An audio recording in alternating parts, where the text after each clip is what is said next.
Here's another one of these civic customs. Swearing on the Bible. You understand that shit? They tell you to raise your right hand, place your left hand on the Bible. Does this stuff really matter? Which hand? Does God really give a fuck about details like this? Suppose you put your right hand in the Bible, you raise your left hand. Would that count? Or would God say, sorry, wrong hand, try again? And why does one hand have to be raised? What is the magic in this gesture? This seems like some sort of a primitive voodoo mojo shtick.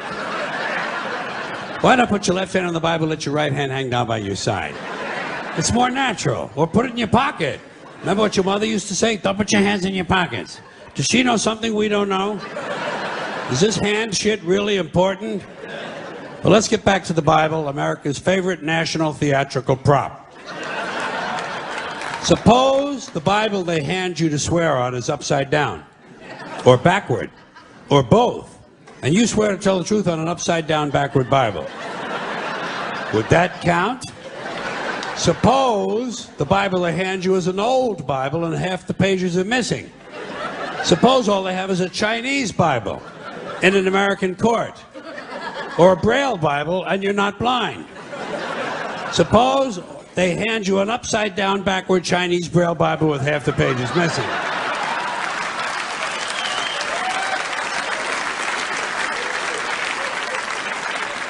At what point does all of this stuff just break down and become just a lot of stupid shit that somebody made up?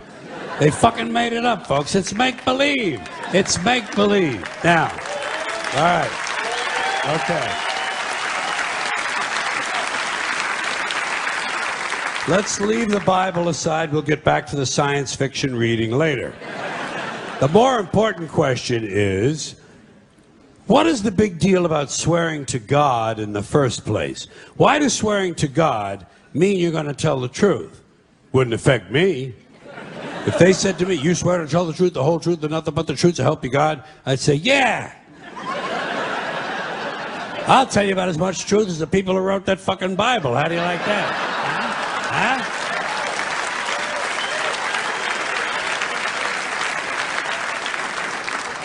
Swearing on the Bible doesn't mean anything. It's kid. Swearing to God is kid stuff. Did you remember when you were a kid? If you told another kid something he didn't quite believe, he'd say, "You swear to God?"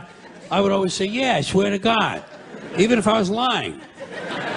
Why not? What's going to happen if I lie? Nothing. Nothing happens if you lie, unless you get caught, and that's a whole different story.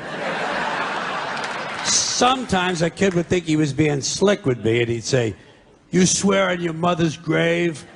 I'd say, "Yeah. Why not? First of all, my mother was alive. She didn't even have a grave. Second of all, even if she was dead, what's she going to do? Rise from the grave and come and haunt me? Come and haunt me? All because I told a lie to an 8-year-old? Get fucking real, will you?"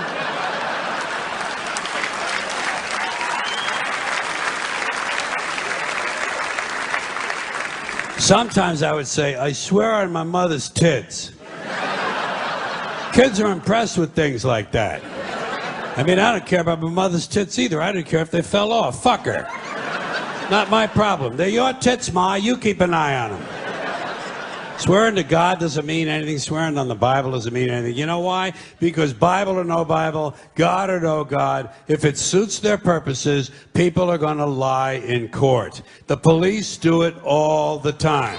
All the time. Yes, they do. It's part of their job to protect, to serve, and to commit perjury whenever it supports the state's case. Swearing on the Bible is just one more way of controlling people and keeping them in line, and it's one more thing that holds us back as a species. Here's one more item for you, the last in our civics book. Rights. Boy, everyone in this country is always running around yammering about their fucking rights. I have a right, you have no right, we have a right, they don't have a right. Folks, I hate to spoil your fun, but there's no such thing as rights, okay? They're imaginary. We made them up, like the boogeyman.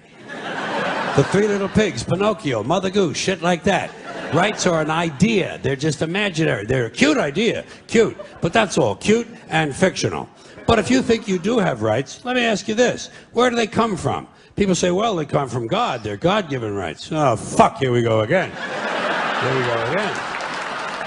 The God excuse, the last refuge of a man with no answers and no argument. It came from God. Anything we can't describe must have come from God. Personally, folks, I believe that if your rights came from God, He would have given you the right to some food every day, and He would have given you the right to a roof over your head. God would have been looking out for you. God would have been looking out for you. You know that?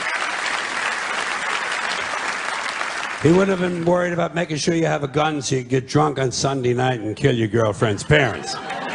But let's say it's true. Let's say God gave us these rights. Why would He give us a certain number of rights? The Bill of Rights in this country has 10 stipulations, okay? 10 rights. And apparently God was doing sloppy work that week because we've had to amend the Bill of Rights an additional 17 times.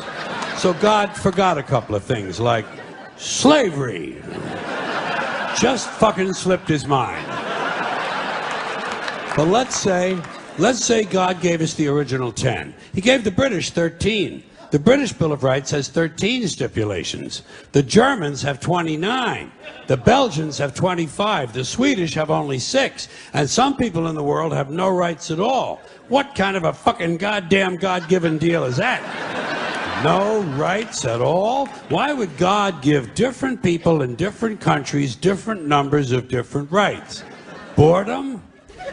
Amusement? Bad arithmetic? Do we find out at long last after all this time that God is weak in math skills? Doesn't sound like divine planning to me. Sounds more like human planning. Sounds more like one group trying to control another group. In other words, business as usual in America. Now, if you think you do have rights, one last assignment for you. Next time you're at the computer, get on the internet, go to Wikipedia. When you get to Wikipedia, in the search field for Wikipedia, I want you to type in Japanese Americans 1942, and you'll find out all about your precious fucking rights, okay? All right. You know about it. You know about it. Yeah.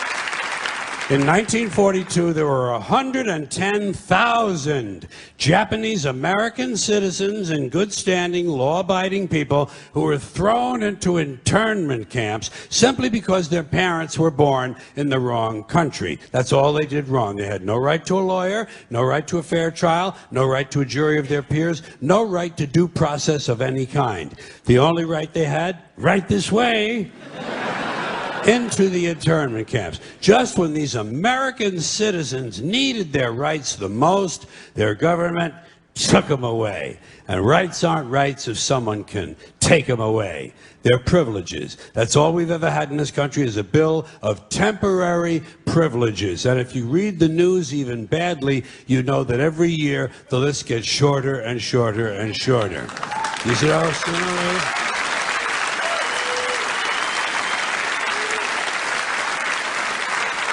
Yeah. Sooner or later, the people in this country are going to realize the government does not give a fuck about them. Government doesn't care about you or your children or your rights or your welfare or your safety. It simply doesn't give a fuck about you. It's interested in its own power. That's the only thing, keeping it and expanding it wherever possible. Personally, when it comes to rights, I think one of two things is true. I think either we have unlimited rights or we have no rights at all. Personally, I lean toward unlimited rights. I feel, for instance, I have the right to do anything I please. But if I do something you don't like, I think you have the right to kill me. So where are you going to find a fairer fucking deal than that? So the next time some asshole says, gee, I have a right to my opinion, you say, oh yeah? Well, I have a right to my opinion, and my opinion is you have no right to your opinion. Then shoot the fuck and walk away. Thank you.